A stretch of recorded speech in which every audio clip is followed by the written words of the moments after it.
Estamos ahora en el octavo domingo del tiempo ordinario y ya próximos a la cuaresma además.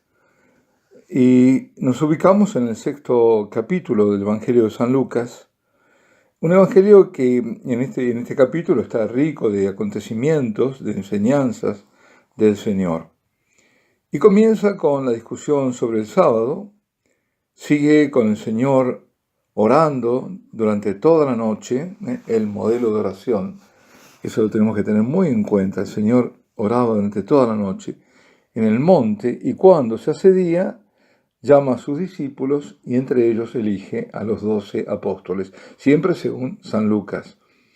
Y luego, descendiendo con ellos, se detiene en un lugar, en una planura, en una llanura, o digamos, un lugar plano, y en esto, a diferencia de Mateo, que sería sobre el monte, y enseña a esa gran multitud que viene, que lo sigue, o que viene hacia él, de todas regiones, de la Judea, de la Galilea, de la zona del litoral, de Tiro, de Sidón.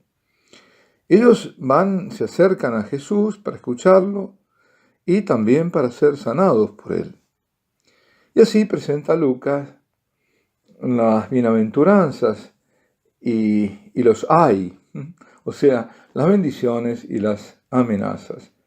Dichosos vosotros, los pobres, o beatos los pobres, en cambio ay de vosotros los ricos.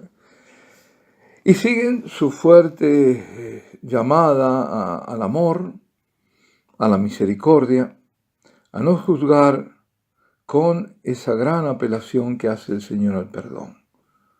Constantemente nos estará diciendo, perdonad para ser perdonados, sed misericordiosos, porque obtendráis en esa misma medida la misericordia. Constantemente es eso. Y justamente en este contexto es que se presenta este pasaje del Evangelio de hoy.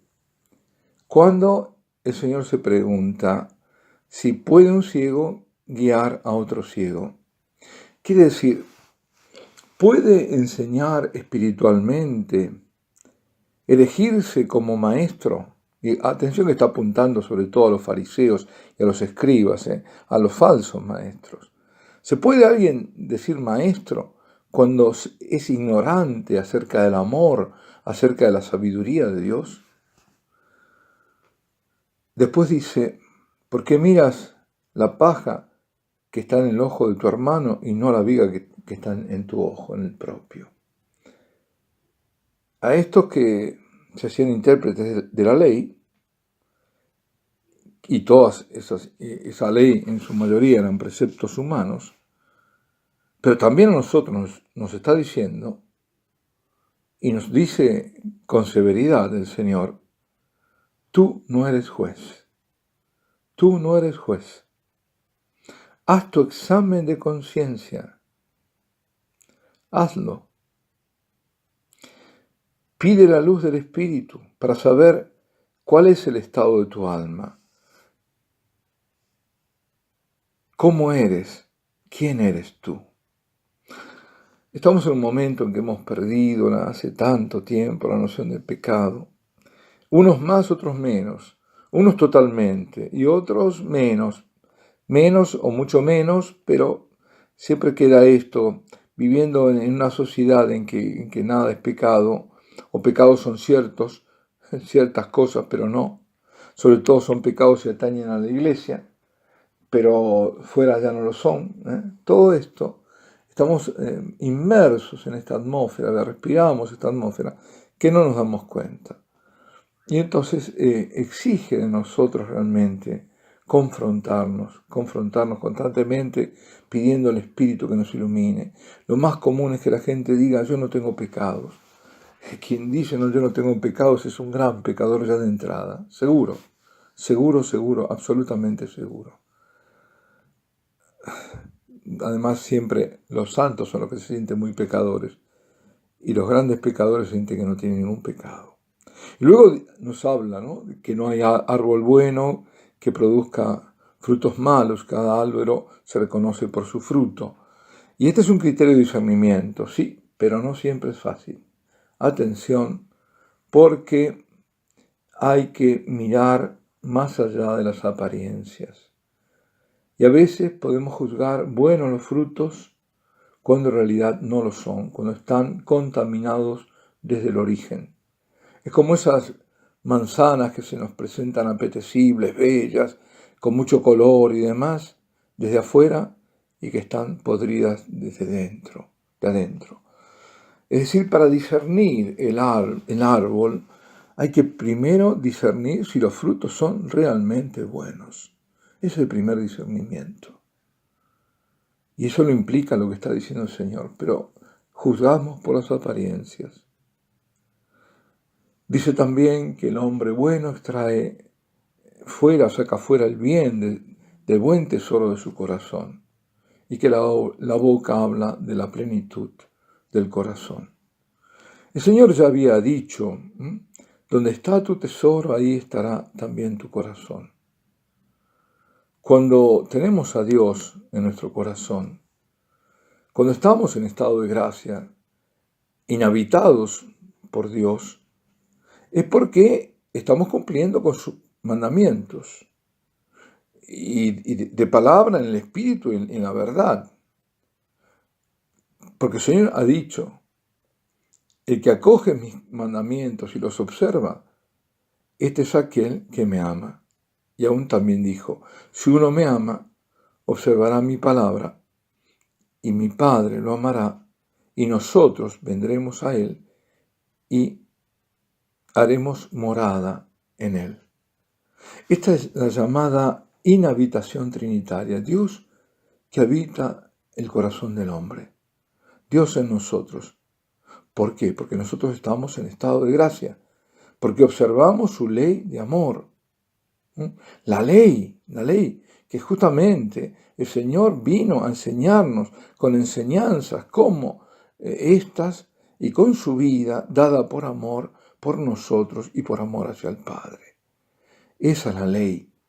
La ley no es algo, como se ha dicho, inalcanzable, para algunos sí, pero es un ideal para otros que no pueden alcanzar. ¿Y la gracia dónde está? La ley nadie la podría alcanzar si no fuera por la gracia de Dios.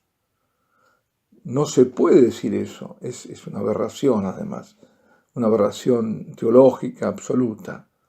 Entonces, claro, hay que acompañar a aquellos que no pueden llegar a esa gracia, entonces que vivan en la desgracia, pero sí, eso sí, démosle los sacramentos. Porque además están dados para los débiles. Sí, el sacramento para los débiles, la confesión, no la Eucaristía. La Eucaristía es una vez que yo me arrepiento, la recibo y me da la fuerza. Pero si no, yo me voy a condenar. Agregaré un sacrilegio. Bueno, esta es la plenitud del corazón. Cuando observamos los mandamientos del Señor, cuando tenemos temor de ofenderlo, de ofender a su amor, entonces el Señor es nuestro tesoro. Y nosotros jamás querríamos perder ese tesoro. Más bien, custodiarlo a este tesoro, como la Virgen lo custodiaba en su corazón. Entonces, nuestro hablar será un hablar con Dios y un hablar de Dios, como exhortaba San Domingo a sus frailes. Hablar con Dios o hablar de Dios. Del corazón del hombre viene el mal que lo hace impuro y también el bien que lo hace puro. Desde dentro es que vienen afuera, como enseña el Señor, los robos, los homicidios, los adulterios, la avidez, el mal, el engaño, la envidia, la calumnia, la soberbia. Por eso Dios quiere nuestro corazón. Lo quiere para purificarlo. Lo que hacemos debe ser reflejo de nuestro corazón, nuestras palabras, nuestras actitudes, nuestros gestos. Por ejemplo, lo que nosotros exteriorizamos es importante. Los gestos, por ejemplo, de adoración. Los gestos litúrgicos son muy importantes porque deben expresar la verdad de nuestra fe. Lo contrario es también cierto. Donde no hay gestos de adoración es porque no hay adoración verdadera en el corazón. Por el motivo que sea, Puede ser por ignorancia, pero no la hay. Porque si yo me niego a hacer un gesto de adoración, es porque yo no estoy adorando en el corazón.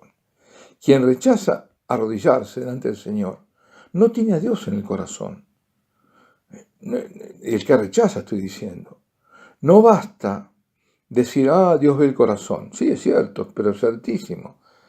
Pero entonces agrega, entonces no importa si yo me inclino o me arrodillo. No, esto no. Esta es una excusa para no hacerlo. Evidentemente sí hay que conceder que una persona puede arrodillarse delante de la Eucaristía y su corazón estar lejos de Dios y ser un gran pecador. Esto sí que puede pasar, y pasa, lamentablemente. Pero esto Dios lo ve, y Él es el juez. Tenemos dos juicios distintos. El juicio objetivo, si se cumple el acto exterior de adoración, y esto es importante hacerlo para manifestar debidamente la fe como acto litúrgico e interiormente como acto de fe personal y de amor personal hacia el Señor. El otro juicio, que también es objetivo, es sobre quien rechaza arrodillarse, pudiendo hacerlo. Es un acto objetivo que lleva a un juicio también objetivo. Es decir, la persona no quiere manifestar su fe. Ahora, ¿por qué? Ahí entramos en lo subjetivo. Eso no lo sé, a menos que lo diga. Subjetivamente podría ser que el corazón de la persona esté cerrado a Dios. O si no, puede ser, y esto es muy probable, y pasa muy a menudo, que un falso maestro, hablando de los maestros al comienzo, por ejemplo, le haya enseñado que no debe hacerlo, que no tiene que hacerlo, o que incluso lo haya obligado. O bien la propia ignorancia de la persona sobre la Eucaristía. Es decir, cree que es un símbolo y no que es la persona de Dios, la persona divina de Cristo, que es Dios. En cualquier caso, recemos. Bueno, la conclusión de este evangelio es que estamos frente a la moral cristiana, cuyo fundamento de nuestra conducta y la regla firme sobre la cual debemos medir nuestra conversión, la constituye las enseñanzas del Señor. En la escucha atenta a la palabra, yo veo cuánto me alejo hoy de estos preceptos o ejemplos.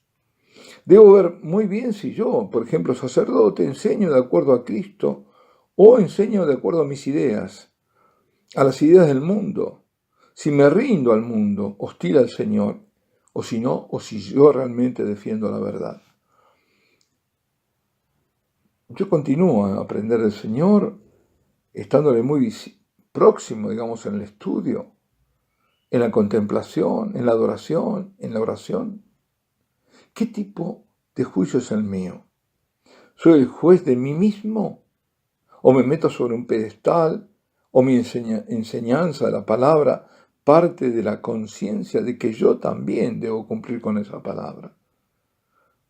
Como decía un sacerdote, la palabra de Dios es como una espada de doble filo, pero no solo corta, decía, hacia arriba y hacia abajo, sino hacia adelante y hacia atrás. A mí también me corta, me interpela. ¿Dónde está mi corazón? Sé separarme de las cosas del mundo. Mi mirada está fija en el Señor. Bueno, en definitiva, todo se reduce a la secuela de Cristo en la fe y en el amor. Y este es un camino de conversión cada día abierto el corazón a la gracia de Dios, cada día abierto al perdón, a la misericordia, al plan del Señor que tiene en mí, cada día nutriendo este pobre corazón humano de Dios en los momentos de adoración. Así se crece en la fe y en el amor. Alabado sea Jesucristo.